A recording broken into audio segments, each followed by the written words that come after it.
This is a story about a puzzle called Kryptos, and one woman who spent almost 2 decades trying to solve it.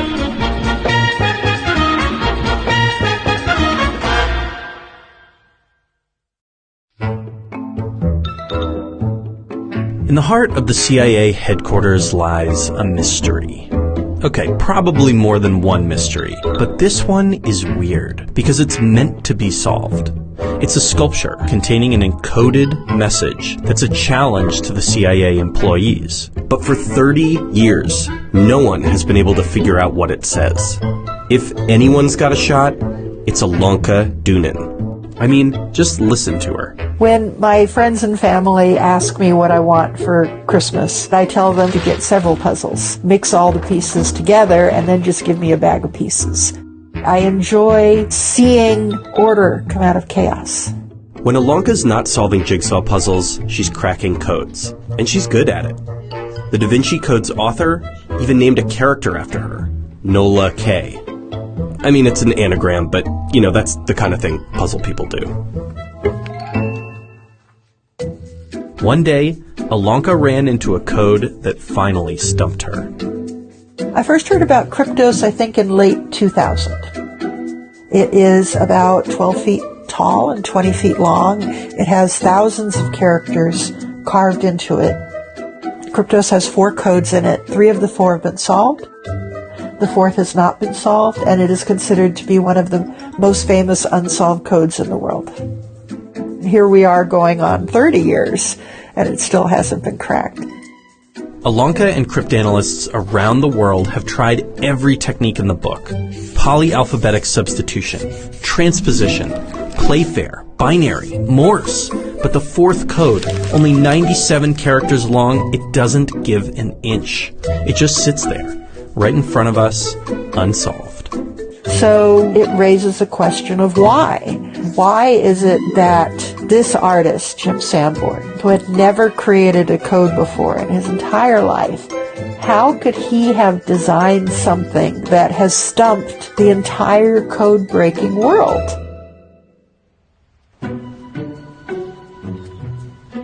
Welcome to the island of Jim Sanborn. He is the artist who made Kryptos, and he's the only person on Earth who knows the solution. The code itself is in a safe deposit box. That's pretty much where it stays. In the late 1980s, the CIA was required that they have a sculpture. I was ultimately selected to do the work on the exterior of the building. So I chose to do a piece using encoded text. Through this copper screen, I cut with jigsaws by hand almost 2,000 letters, and people have been contacting me continuously, daily, for 30 years about it.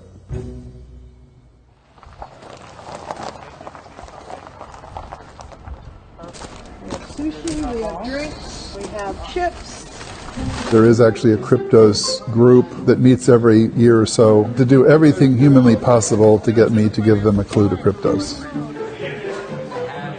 Our Kryptos community is made up of people all around the world. We have thousands of people that are interested in Kryptos and either cracking it or helping to see it cracked.